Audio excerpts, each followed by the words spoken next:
السلام علیکم ورحمۃ اللہ وبرکاتہ۔ ہمارے چینل جرنی تھرو دا قرآن میں آپ کا خیر مقدم ہے۔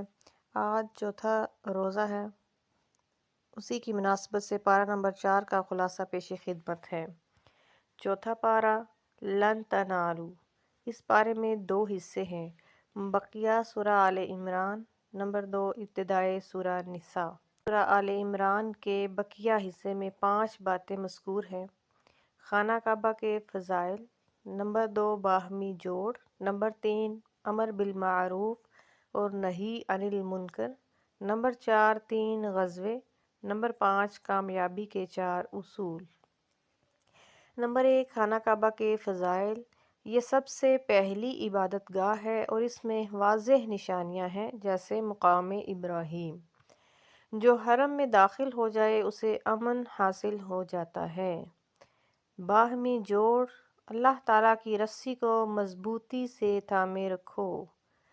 امر بالمعروف و نہی عن المنکر، یہ بہترین امت ہے کہ لوگوں کی نفع رسانی کے لیے پیدا کی گئی ہے، بھلائی کا حکم دیتی ہے، برائی سے روکتی ہے اور اللہ پر ایمان رکھتی ہے۔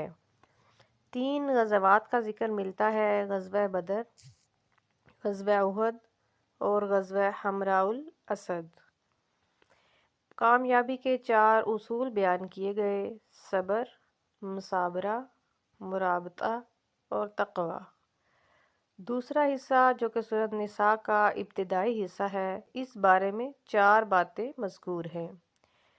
نمبر 1 یتیموں کا حق، ان کا مال ان کے حوالے کر دیا جائے۔ نمبر 2 تعدد ازواج، یعنی ایک مرد بیک وقت 4 نکاح کر سکتا ہے، لیکن شرط یہ ہے کہ حقوق ادا کرے۔ نمبر 3 میراث، اولاد، ماں باپ، بیوی اور بہن بھائیوں کے حصے بیان ہوئے، اس قید کے ساتھ کہ پہلے وصیت اور قرض ادا کر دیے جائیں۔ نمبر 4 12 محرمات کا ذکر ہے کہ وہ رشتے جو محرم ہیں: مائیں، بیٹیاں، بہنیں، پھوپھیاں، خالائیں، بھتیجیاں، بھانجیاں، رضاعی مائیں، رضاعی بہنیں، ساس، سوتیلی بیٹیاں اور بہوئیں۔ یہیں پہ اس پارے کا خلاصہ مکمل ہوا۔ انشاءاللہ پارہ نمبر 5 کے خلاصہ کے ساتھ حاضر ہوں گے۔ اپنا خیال رکھیے اور اپنے اس چینل کا بھی۔ والسلام علیکم ورحمۃ اللہ وبرکاتہ۔